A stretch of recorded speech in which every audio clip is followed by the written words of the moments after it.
مصطفى حاج اسماعيل هارون بالله هذا reer wadaadaaba ka dhashay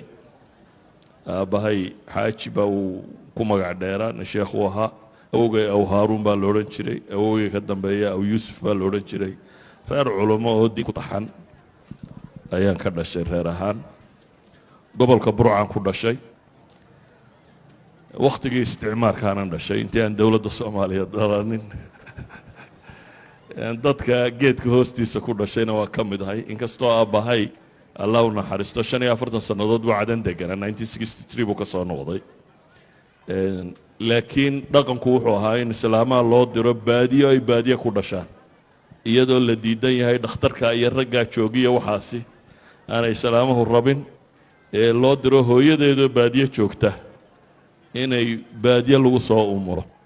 أنت ولا لا نين قرانا جينا شعدان أنت يدي كلامه بادية أنا الله درب بادية نخسر دالنا baadiyaha gobolka togdheer ee burco ayaan ku dhashay isagaan wax ku bartay malcaamad dugsi hoose dugsi dhexe institutekii jarmalka ee burco ku yaalay intaasaan ka baxay takhasuskaygu tumaalnimada laydhku ahaa jaamacaddii soomaaliyeed baan ka baxay 1980kii iyadana takhasuskaygu tumaal laydha baan kaga baxay korontada يا تمالك وافر سمايغان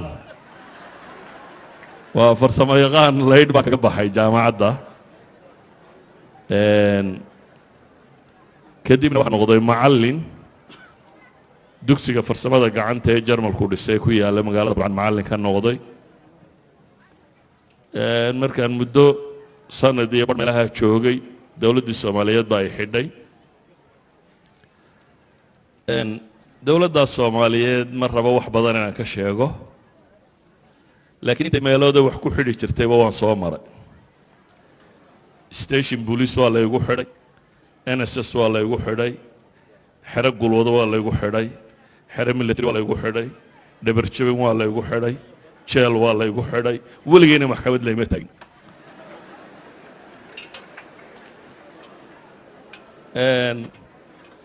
mararka qaarkoodna sanadaan ku jiray mararka qaarkood baan 30 bilood ku jiray ala kulli xaal waxbarashada diineedna waxun bay ahayd in culimada Soomaaliyeed ee wadanka degan wixii aanu ka bowsanay ma jirin wadan dabadeed aanu baxay intii dambana saanu joogo wadanka Soomaaliya ayaa dagaaladii jabhaduhu ka dhaceen magaalada burcaan joogay markii 1988 jabhadu soo gashay waqtigaas baan wadanka ka baxay Yurub iyo meelahaas aan niman xanuunsanayo aan walaalana geeyay anigoo Yurub jooga dawladda Soomaaliyeedna dhacday ilaa 99kii baan deganaa Yurub March 1999 baan dib ugu soo noqday magaalada Hargeysa ilaa haddana Hargeysaan deganay laakiin socodkayga Yurub waa tiro badan yahay 12 sanadood daba burciya Hargeysa baan ka dhaxeeyaa laakiin waa badan yahay socodkayga aan ku noqnoqdo Yurub iyo meelaha aan ku noqdo qaab nololeedkii Soomaaliya waagii horena ee lixdanaadkiina dimuqraasi bay ahayd dimuqraasi qabiilkan uun ku salaysan haddaba aragtaan waxaan xasuustaa iyadoo 1969 meelaha markii doorashooyinkii dhacayeen dadku intay wadada maraan baa waxaa la odhan jiray dhulka yaale ilaahay baa leh ka sokowna reer hebel baa leh saas cirka yaale cirka iyo dhulka la sheegay jiray balada jiray dawladdii kacaanka ee Soomaaliyeed markay qabsatayna scientific socialism baa la qaatay scientific socialism kuna wuxuu noqday diin la dirir annaguna dhalinyaro uun markaa waxoogaa diinta ka garatay oo aan systemka ku qanacsanayn hortaagan baanu ahayn ma jirin cilmigu sidan uu hadda u faafsan yahay oo dawladda Soomaaliyeed waxay lahayd censorship aan ogolayn kitaab aan dawladdu ogolaanin wadanka ma soo gali jirin waddankuna sidan uu iminka isaga furaya isagama furray diyaaradaha dibadda ka yimaada only xamaroo ka soo degi jirtay lama ogola in waddanka inta kale diyaarad dabadeed inay ka soo degto isaa daraaddeed wax kasta oo waddanka soo gala censorship faafreeb wax la yidhahdo soo mari jiray marka kutubtu almost mamnuuc bay ahayd haddaan qiso idiin sheego dhowr iyo toddobaatankii anigoo dumar tafsiir u dhigaya habeenkii baan dhigi jirnay guri madow habeenku markuu dam noqdo ayaad guri tegaysaa dabeetana halkaasaad waxoogaa dhowr dumaroo la soo ururiyey tafsiir ugu akhriyaysa tafsiirkan haystee markaa waxaa kitaabkan jalaalaynka la yidhaahdo jalaalaynadii waagaa dadku haysteen iskuma rakibnayn waxay ahaan jireen dhowr xaashiyoodba way isku jiri jireen dabeetana gal sare buu leeyahy ku daboolan habeenba labada xaashiyood aad dhigaysaad kala baxaysaa ila wuu furfuran yahay labadii baan la soo baxay habeenkii anigoo meel la sii dhukusaya ayaa dabayliyey timo labadiina dabayshii baa qaadatay yacni kutub ma taallo badani aad bay cidhiidhi u ahayd culimo waddanka waa deganayd laakiin lama ogolayn inay wax dhigaan ama wax akhriyaan bale waxaa laga yaabaa haddaad nin dhallinyaro ah tahay inuu kaa boqo waayo dowladda ku xidhaysa inuu kaa fogaado nin inuu tafsiir caama ama akhriyi jiray weliba soomaaliya waagaasi tafsiirka bisha ramadaan unbaa inta badan la akhriyi jiray waqtiyada kale kutubta fiqiga ama naxwa ama waxaasaa la akhriyi jiray على كل حال وحنا قدر لي أنا أنت نقول المامة يا خويا جانس كايدك وهيستان ما أقول واقع جانس كان هاي كتبته باقي جاب كوسي ده كتبته ملك استلموي بينيو أي كتاب أبو بحتاج هليسو إلكترونيكالي شاملة سو دولار غرينيسو ودور يتمكنوا مجلد كوتشرا يعني جانس كسيدة تانية قفكو حساب سمين كره وحبحتي كره وحباري كره واقع ما أقولي لكن waxay yaalay dad committed oo dadaalaya mala daacadnimada ku jirto oo in ilaahay wax ugu dhawaadaan ay ku jirto marka aanu qadiyada jecel inaan ku celiyo waxa weeyaan war nicmada haysataan ku saabsiisan diintu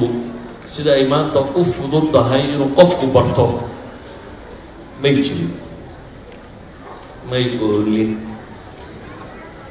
waxay ahayd wax aada u cidhiidhiya sidaad u xasilaysaana ay inta badan ku xidhnaanayso sida aad wax u akhrido xataa iyadoo wax akhriskaagu fiican yahayna aanad helaynin wixii aad akhriyi lahayd uu cidhiidhi kugu gelayo intan dambena dee meelaha un soomaalidu joogto baan wax ka sheegi jirnay anigu macallin baan ahaan jiray saa daraaddeed sheekh maan noqonin weli bana gaadhin macallinkuna daris loo diro buu soo diyaariyaa oo uu daadhiga waana laga yaabaa wakti aanay culammada soomaaliyeed haysanin qalabkan technology-ga inaan un yurub ka hortegay oo wax akhriyo dad wuxuu akhriyay